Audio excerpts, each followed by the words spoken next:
తాకట్లో ఉన్న బంగారాన్ని విడిపించి ఆ రోజున మార్కెట్ ధర కట్టి మిగిలిన డబ్బును మీకు అందిస్తుంది కొమ్మూరి గోల్డ్.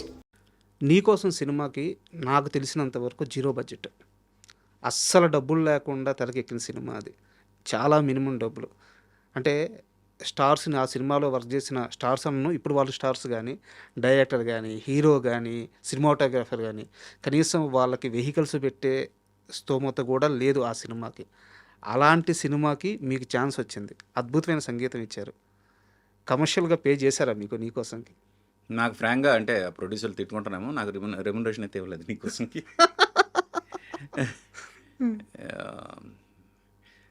అంటే ఫస్ట్ సినిమా కాబట్టి నేను ఓకే వచ్చిందిగా చాలు అనే దీంతోనే ఉన్నాను. But faced some problems for sure. యాక్చువల్గా ఆ సినిమాకి మ్యూజిక్ డైరెక్టర్ దేవిశ్రీ ప్రసాద్.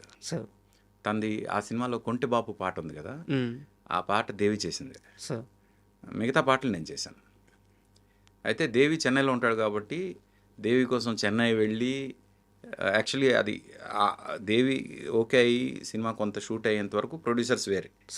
ఆ ప్రొడ్యూసర్స్ చేతులు ఎత్తేసిన తర్వాత వేరే వాళ్ళ చేతులకు వెళ్ళిన తర్వాత ఇప్పుడు ప్రతిదీ కూడా క్యాల్కులేటెడ్ మూవ్ చేయాలి.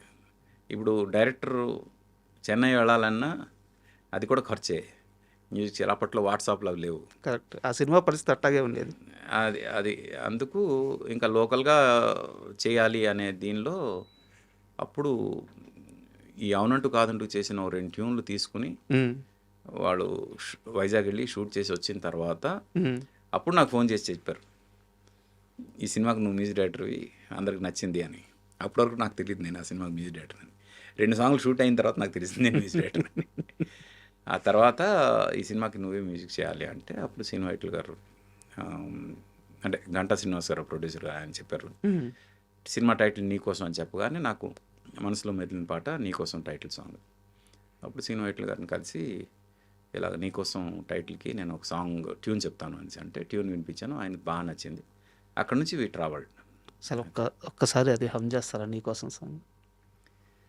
నీకోసం నీకోసం నీకోసం నీకోసం ఎప్పుడు లేని ఆలోచనలు ఇప్పుడే కలిగెను ఎందుకు నాలు, నీకోసం నీకోసం ఈ లోకమిలా ఏదో కలలా నాకంతా కొత్తగా వింతగా కనిపిస్తూ ఉంది, నీకోసం నీకోసం. సాహితీ గారు రాశారు సాహిత్యం. అంటే మీరు ఏ రోజైనా మీరు ఎదురుపడిన రోజు ఒక ప్రశ్న అడగాలనుకున్నాను, నాకు ఈరోజు అవకాశం వచ్చింది. మీ గొంతులో సార్ ఎలాంటి డిస్టర్బెన్స్ ఉండదు. అంటే ఎంత పెద్ద స్టార్ సింగర్ అయినా సరే అది డిస్టర్బెన్స్ అందగాని వాళ్ళు పలికే విధానంలో ఆ వోకల్స్ గాలి రావడము స్వచ్ఛంగా నీట్గా అసలు ఎలాంటి డిస్టర్బెన్స్ లేకుండా ఉంటుంది మీ వాయిస్. ఇది నేను పర్సనల్గా అబ్జర్వ్ చేసింది. ఎలా ఇది ఫస్ట్ నుంచా ఏమైనా కేర్ తీసుకున్నారా? మా అమ్మ నాన్నకి థ్యాంక్స్ చెప్పాలి ఈ జీన్స్ ఇచ్చినందుకు. సార్ నేను ఫ్రాంక్గా ఎలాంటి కేర్ తీసుకున్నాను. నేను ఎప్పుడు ప్రాక్టీస్ కూడా చేయను. రోజుకి 8 గంటలు ప్రాక్టీస్ చేయాలి ఇవి కూడా ఉండవు నాకు. నేను కంపోజ్ చేసి రికార్డ్ అయిపోయిన తర్వాత ఆ పాట నేను విన్నా, అసలు ఎవరో ప్లే చేస్తే వినడం తప్పితే నా అంతా నేను ప్లే చేయడం కూడా ఉండదు. అంటే కొంచెం గేర్ ఎక్కువేమో నాకు.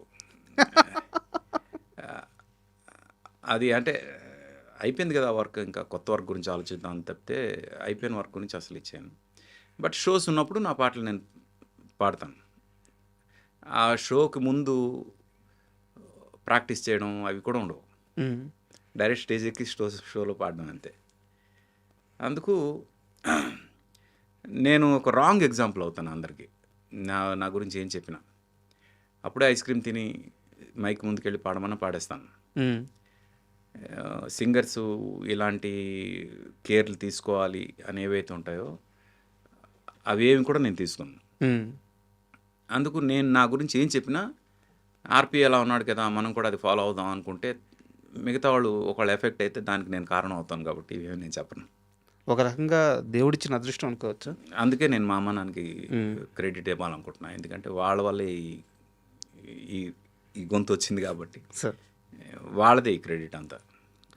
ఆర్పి పట్నాయక్ తేజ అసోసియేషన్ అంటే అందరూ చిత్రం మూవీ అనుకుంటారు, కానీ చిత్రం కంటే ముందు మీ ఇద్దరు కలిసి ఒక ప్రాజెక్ట్ చేశారా, ఎక్కడో ట్రావెల్ అయ్యారని తెలిసింది, కరెక్టేనా? చిత్రం కన్నా ముందు తేజ గారు ఒక సినిమా కెమెరా చేస్తున్నారు. ఆ సినిమాకి జగదీశ్వర్ రెడ్డి అని ఆయన ఇది డైరెక్టర్. దానిలో ఒక పర్టికులర్ సిచ్యువేషన్కి ఒక థీమ్ కావాల్సి వచ్చింది. ఆ థీమ్ నేను కంపోజ్ చేశాను.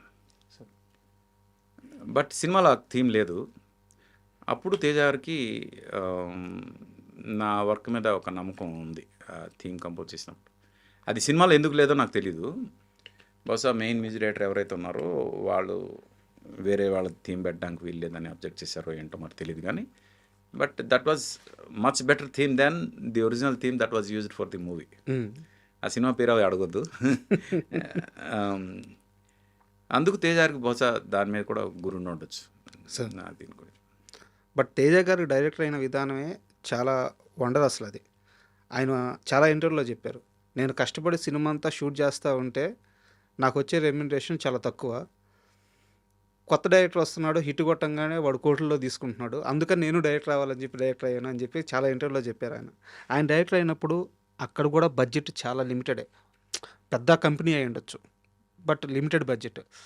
ఆర్పి పట్నాయక్ ఎక్కడ ఎతకండి, పట్టుకురండి, తను కావాలి అని తేజ గారు మీకోసం వెతికారంట తనకు అవకాశం రాగానే. నిజమేనా? అది నిజమే. అంటే ఆ బడ్జెట్లో చెన్నై వెళ్ళి రికార్డ్ చేసేంత ఛాన్స్ లేదు.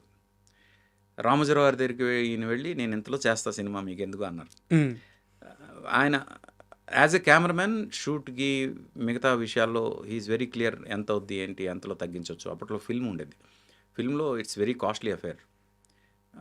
అయినా యాజ్ ఎ కెమెరామెన్ ఆయనకు ఒక ఐడియా ఉంది, ఇంతలో చేయొచ్చు, ఇంత ఫుటేజ్ ఎక్స్పోజ్ చేస్తే ఇంతలో అవుతుంది, ఇదంతా ఇన్ని రోజుల్లో షూట్ చేయాలి అని.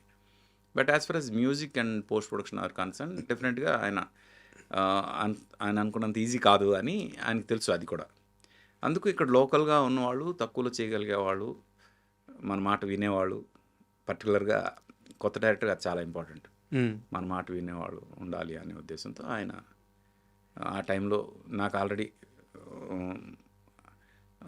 ఫస్ట్ టైం నేను కలిసినప్పుడు మీరు ఏం చేస్తుంటారు అంటే మ్యూజిక్ కోసం ట్రై చేస్తున్నాను అన్నప్పుడు ఏదో మీ ట్యూన్ వినిపించాను. అప్పుడు ఏదో ట్యూన్ ఒకటి వినిపించారు, చాలా బాగుంది అని.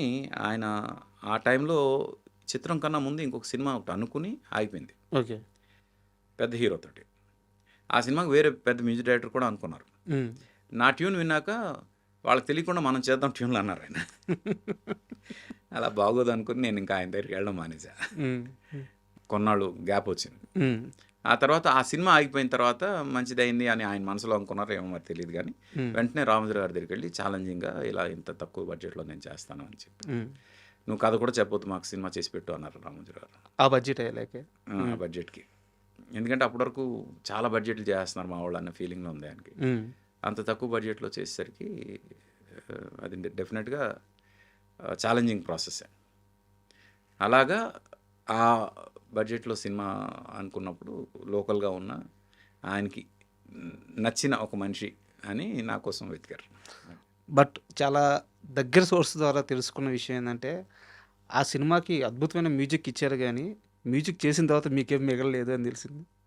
చిత్రం సినిమాకి చాలా మినిమం, అంటే సినిమా ఫ్రాంక్గా చెప్తున్నా, సినిమాకి సాంగ్స్ అయిన ఖర్చు 2.5 లక్షలు, మొత్తం పాటలన్నింటికీ అయిన ఖర్చు. కానీ నేను ఇప్పటికీ గర్వంగా చెప్పుకునేది ఏంటంటే నా లైఫ్లో నేను అందుకున్న ఫస్ట్ చెక్ రామోజీరావు గారిది 75,000 సార్. కరెక్ట్. అది ఇంకా ఆ చెక్ వల్లే ఈరోజు వరకు నాకు ఆ సెంటిమెంట్ పనిచేస్తుంది. అకౌంట్లో ఏదో కొద్ది గొప్ప అమౌంట్ ఇప్పుడు ఉంటూనే ఉంటుంది. అంటే చిత్రం సక్సెస్ తర్వాత